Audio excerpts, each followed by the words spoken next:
Hello, Booktube. Well, as you can see, I have another guest. This is Randy Ray. Care to say hi to my imaginary Booktube friends? Randy is here to celebrate a milestone, a milestone that's already about to become the last milestone, right? Your channel hit 200 subscribers and is just a whisker away from hitting 250. 244. Wow. And today's my 2-month anniversary of my first video. Wow. 2 months, 250 subscribers. That's not bad at all. So do you have a sort of a rough mental guess from watching your channel's growth when you will hit 250? Is that the sort of thing where you might do this weekend? Well, it's funny. So I've watched the subscriber growth, and I tend to pick up, I guess, 3 or 4 subscribers a day. But when I did my interview with you, of course, I picked up a lot of subscribers all at once. So I'm feeling like 250 will hit by Monday at the latest. Hmm. You know, So the natural question, I mean, it's predictable, but people are still going to want to know, and it's still perennially interesting, is what have you learned? What have you learned from 2 months, 200 subscribers, and how many videos? 32 videos as of this morning, 31 or 32. I posted a video this morning about how to succeed as a bookstore owner, because of course I failed miserably. But what have I learned? Oh golly. Well, okay, so I've learned, and we talked about this last time, book reviews don't get a lot of page views for me. They might at some point in the future. I know that for Clifford Lee Sargent, that's basically all he posts are book reviews, and his book reviews get plenty of page views. So go figure. But for me, they haven't. And I've also learned that my read aloud videos don't get a lot of page views, but I'm really enjoying doing them. And it didn't occur to me until I was about 4 or 5 chapters in. Hey, I'm going to count this as one of the books I've read this month. I'm reading The Lost World by Arthur Conan Doyle, which is terrific. Never read it before? I've read it once before. I've read all the Professor Challenger books, but it's been years, and I just, of course, everybody knows about Sherlock Holmes, but Arthur Conan Doyle was great at coming up with these really quirky characters. If you thought Sherlock Holmes was kind of a jerk to people, you ain't seen nothing yet. Professor Challenger is terrific. I'm always struck by Holmes's courtesy rather than his distance. Right. Well, especially with women. Holmes is a consummate gentleman with the ladies. Yes. Yeah, although we're not ever really sure. We're not ever really sure why. It could just be that they're an alien species to him. I remember the BBC production with Jeremy Brett of Sherlock Holmes. They in the later seasons of that adaptation, they freely adapted stories where they weren't. It wasn't line by line. It wasn't scene by scene. Their writers added a lot. I haven't seen the later episodes. I know the early episodes were incredibly faithful. Yeah, they're incredibly good, and the early ones are incredibly faithful. The later ones are not, but that's not a criticism. No. Because the writers add in lots of wonderful stuff. They give Watson one of the best lines that he ever didn't speak, where there's this preacher who's in a wheelchair. He's fleecing people, and he's not as crippled as he seems. He can actually get up and move around. And at the climax of the show, that episode, it's the disappearance of Lady Frances Carfax, and that preacher starts to get up, and Watson pulls a gun on him and says, "I was a soldier in Afghanistan, sure. I've shot holier men than you." That's a terrific line. That's an absolutely terrific line. That would change Watson on the page quite a bit. But the best edition that they ever did involved Holmes and women, where he's in disguise. He's disguised himself as a normal, a laborer, a day laborer, and he's a young girl in the house where he has planted himself is sort of taken a shine to him. And at one point in that episode, she says, "Why don't you kiss me?" And he looks at her, and Jeremy Brett gives it the most amazing tone of tragedy. He says, "I don't know how." Oh, that was just perfect. And that's not in the Holmes canon. You have to go to the show for that. But Holmes, good stuff. Sherlock Holmes, great. We've already demonstrated off camera that we can just natter. Oh yeah. That's the best part of the show, is try to stick to the subject of what you learned. What is your impression now? Now I think it's safe to say you are you have roots. You're firmly entrenched. You know a lot about what you're doing now. And Yeah, you're also yeah. you're reaching an audience that's bigger than your friend group. Well, yeah, and one of the things that I've learned too that's not just about page views and metrics is that the community here is really solid and supportive. It's lovely. It's really nice. I have yet to post a video other than the videos where I'm posting, other than the videos where I'm reading the Lost World, but every video I get these lovely comments, and of course I participate in other people's videos with comments too. And it's just been a lovely experience. It's a really great way to socialize for me because I don't get out much anymore. For health reasons, I just don't feel well enough to get out of the house much. And so this has been wonderful. I wish I'd started earlier. That's always wonderful to hear. In your communications with me, the word fun has come up over and over again. Oh yeah, yeah, yeah. That's the one word I would use to describe this. This is just so much fun. Sorry, I'm distracted. I'm distracted by the 10-pound ball of lint. Baby, will you settle down? I swear. As long as I'm in the house, my dogs are fine. But if I leave, my main dog, my big dog, not my main dog, but my big dog, Brock, just paces around the house until I get home. I have a roommate, and she pays attention to him, but yeah, he does not like it when I'm not here. And God forbid I'm in the hospital, which has happened several times over the last few years. But when I'm gone for 2 or 3 days, he just paces around for days on end, wondering where I am. Oh. Poor guy. Frida is a dismissive leaner. She leans against me and then ignores me if I pet her or if I coo over her. But if she can't be against me, if I'm not there, then she goes nuts. And she's going nuts now. But we're gonna okay. All right. I don't think I'm gonna have to intervene here. She's just worse than usual. But so one of the things, okay, so it's fun, and you have noticed that this talk of the Booktube community is not just Hallmark blather. It actually is real. That's absolutely true. But a lot of people looking at this from the outside might think, oh, well, you're saying that, but what you mean is 1 or 2 people. No, not at all. Not at all. I have a circle of people on Booktube that I consider friends now. The early stages of friendship, obviously, it takes a long time to get to know somebody in real life or anywhere else. But, I think of you as a friend now. The Evening Reader and I have become friends. The Evening Reader and I went to college at the same college, the same years. And didn't know lovely? We had the same professors. We both majored in English. I don't know how we didn't meet each other in college. We might have. What? So that must have been an amazing gradual discovery to realize that your experiences in college were exactly the same. Right, yeah. But there's another aspect of Booktube, of the Booktube community, that's just about ready to break over us like a tsunami, and that is Booktube events. Oh yeah, and I'm excited because you and I have some collaborations coming up. And you're involved in lots of others. Yes. Well, I'm really excited. I've been participating in Horror Mayhem. I'm already planning my video at the end of the month to wrap that up because I've focused exclusively on horror short stories all month. So that's going to be fun to talk about. But then next month is June on the Range. And of course, I was really ambitious in my TBR video for June on the Range and said I was going to read all of the Lonesome Dove books. But let's be realistic. I'm probably going to read Lonesome Dove. And that's it. But I tried to participate in Horror Mayhem.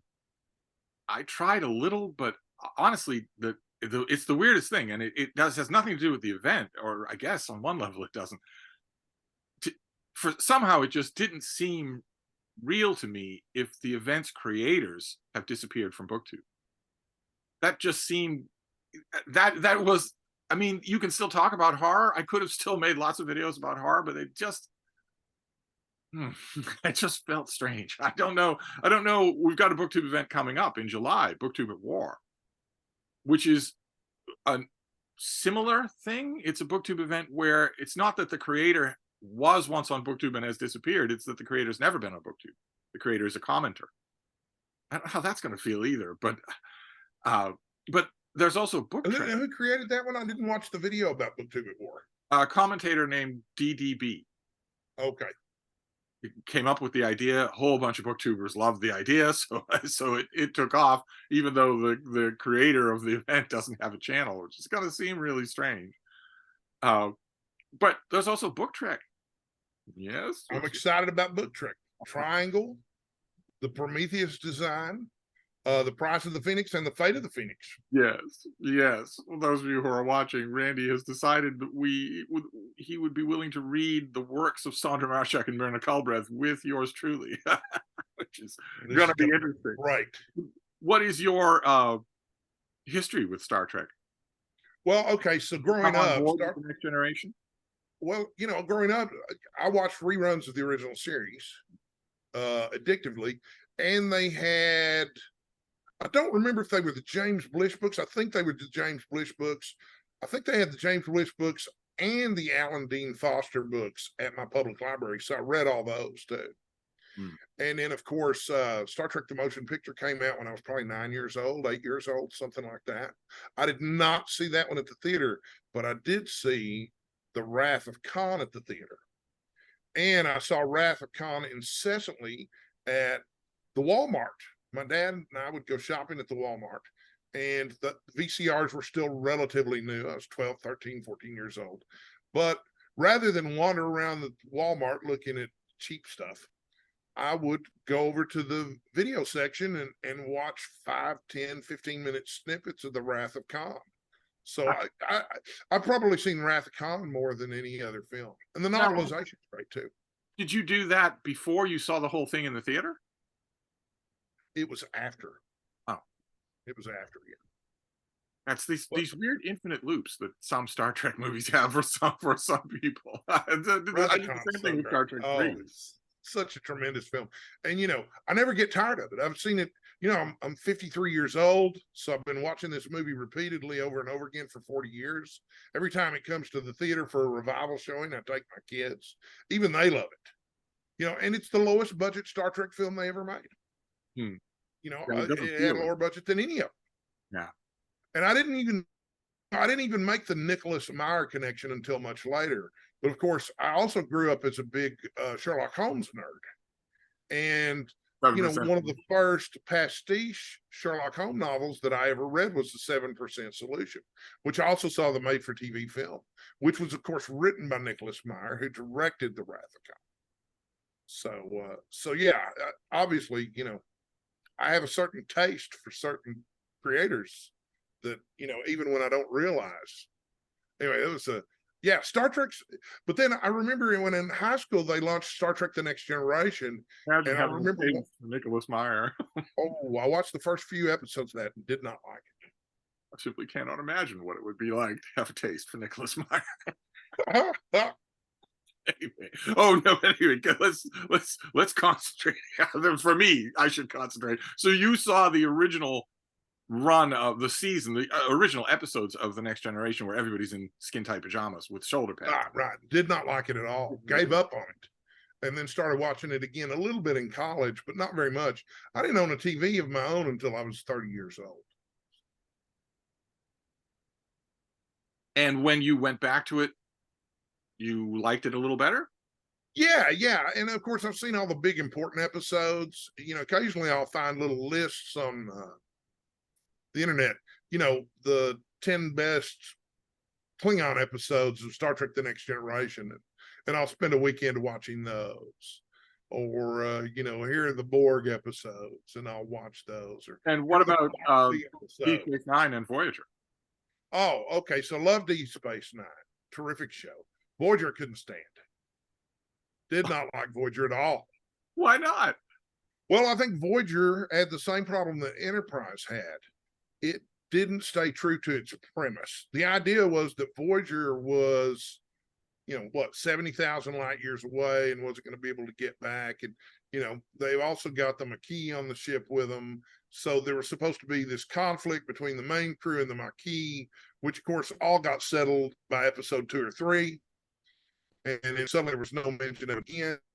And then, their uniforms were pristine throughout the series. No matter how long they were stranded out there, they never ran out of food. They just gave the barest of lip service to the concept of the show. If the whole series had been like the Year of Hell storyline, then that would have been a tremendous Star Trek show. But that's not what they did. They just did that one little two-parter. The two-parter with Equinox. Right. where a Starfleet vessel is trapped in the exact same area of space and doesn't have any of those advantages. They start to run out of supplies. They start to Right. be battered by everybody. They start to be faced with stark moral decisions. Right, right. Now there would have been some real drama with that. Well, an Enterprise, I think, did the same thing. It's supposed to be a prequel before all of the technology that we see in the original series, but they rolled that technology from the original series into there almost immediately.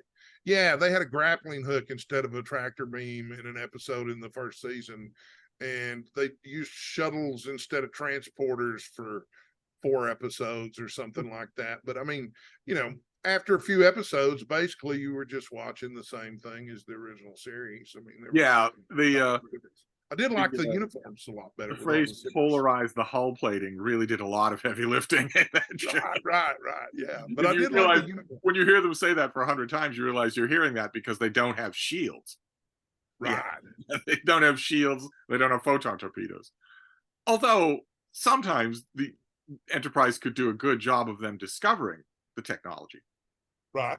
One of the best moments is when they realize in combat what the built-in phase cannons can actually do. If you overload them, if you Right. intentionally overload them, then you can get the kind of result you want. Although even there, that episode, well, that's called Silent Enemy. It's really well done. The episode is really well done. It's not only the phase cannons; it's a realistic encounter with a non, plastic forehead alien. What an alien, a really alien species would be like. And even in that episode, you see the march of time. Because at one when Captain Archer is frustrated because the phase cannons in combat aren't doing anything. When in the test run they did the day before, they did a lot of damage. And he says, "I just watched you blow up a mountain the size of Mount McKinley." And I'm watching that episode and thinking, oh, well, you're not allowed to call it that anymore. And so that name would be long forgotten by Archer's time. It's been renamed. Oh, so, yeah. I don't even Well, remember what Mount McKinley's new name is. you know, But then again, I am often caught saying Ayers Rock, and I'm not supposed to do that either. So my favorite Star Trek authors are the Reeves Stevenses, Judith and Garfield, and they were producers and writers in the third and fourth season of Enterprise. oh, really? Hands on? Yeah, they wrote some episodes, and so I should really go back and rewatch those. It's certainly a better use of your time than watching Star Trek Discovery or the first 2 seasons of Picard, which is some of the worst television I've ever seen. Yeah. Oh man, yeah. The first 2 seasons of Picard, where the United Federation of Planets sees genocide taking place and says, "That's not our problem." right. Yeah, that's just the show we watched in the 60s and 70s. That's exactly the same. I don't see any difference. I'm ready for the Star Trek Picard movie, Star Trek Picard. So very tired. Although the third season of Picard. Okay, so I'll admit it. I fell for all of the fan service. Oh man. Every bit of it. Man. But my favorite moment was when you realize they have the body of Captain James T. Kirk. And it's like, yes. But I guarantee you, okay, so I read The Return at the same time as watching Star Trek Picard season 3. And I guarantee you the writers of season 3 had read The Return because there were so many plot elements that were so similar to what had happened in The Return. Even so there was a character named Vox in Star Trek The Return, who's the Romulan version of Locutus. And of course, there's a character or concept called Vox in Star Trek Picard season 3. And that's just one thing. The idea that Kirk's body has been retrieved from under the rocks. And of course, in The Return, the Borg team up with the Romulans. But in Picard season 3, they team up with the shapeshifters, the changelings. So, there's can read The Return. But okay, so we're running out of time here, and I've got a million things to ask. This went by already. So getting back to Star Trek for just a second, 2 things. One, so from the story that you told, I would assume that The Wrath of Khan is your favorite Star Trek movie. Yes, far and away. Okay, and getting back to Booktube, Do you have any overarching plans for Book Trek? Book Trek. Well, we've got the 4 books that we're going to read together. And then I've got the Crucible trilogy I want to revisit, which is really interesting. The first book in the Crucible trilogy is really interesting because it's based on the City on the Edge of Forever. And so you remember the City on the Edge of Forever, there was obviously an alternate timeline where everybody had stayed in the past. And the first book in the Crucible trilogy is set in that alternate timeline and tells the story of Dr. McCoy's life if he had stayed in the past and just lived his life. And he basically, falls in love and becomes a simple country doctor. And, there's way more to it than that. But I remember it's a terrific book, but I haven't read the other 2 books in that series. So I'm excited about that. Each of the 3 books focuses on a different character, McCoy, Spock, and Kirk. And for a situation like that, you've said before on your channel that you're not all that fond of e-reading. You prefer no, but I do like the big fonts on my e-reader. But I'll get Triangle and the Prometheus design on my Kindle probably rather than search out a paperback of it. So, but if you did have to search out the paperback of any of those things, or even the hardcovers, you said you prefer hardcovers, right? And yeah, hardcovers of the Crucible trilogy. I mean, they came out as paperback originals, but I'm sure there were hardcovers for libraries or whatnot. I think there might be. Yeah, I've got paperbacks of the Crucible trilogy already. It's just sitting in there on my Star Trek shelf. And if you had to find copies of those or any other Star Trek books or anything else for Booktube events, right? Garb August, right? Or June on the Range, if you had to find copies of those things, is your preferred method eBay? No, I would probably just go down to Recycled Books first. Oh, right. You have a great. They had them there. They've got a pretty good selection there. And then after that, I might try Amazon or eBay. I'd probably email you to see if you had an extra copy or if they had copies at the Brattle first. And the stock at Recycled Books is overturned often. They're good about that. Yeah. Well, it's like, if you go down to Recycled Books to sell books now, you're pretty much going to have to wait in line. Wow. They just line up at it's pretty incredible to see what's happened with Recycled since 1988 when I first went there, and they were in a little 600 square foot, shop in a strip mall. Now, they've got over 1 million books. They're 3 or 4 stories. They're in the Opera House down on the square, which is just a beautiful big pink and purple building. And when they first moved in there, of course, it had all that space, but it was all closed off. All the doors were closed and stuff.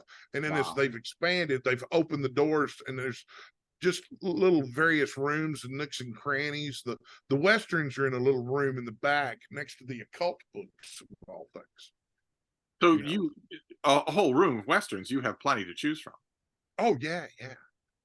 Yeah, I've got a whole shelf full of them here, too. I've still got the complete Western stories of Elmore Leonard to finish, among others. So do you have, before we run out of time here, do you have broader plans for your channel?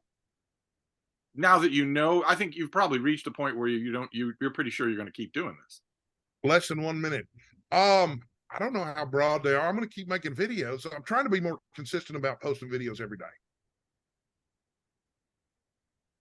But other than that, no huge plans. No, not really. Although Summer of Monkeys, I'm telling you, I'm going to create my own Booktube event, Summer of Monkeys. Summer of Monkeys, in which we'd have to constantly clarify that we mean apes as well. Right, Summer of Monkeys and apes in parentheses. Yeah, and apes in parentheses. Maybe in simian summer or something like that. I like that too.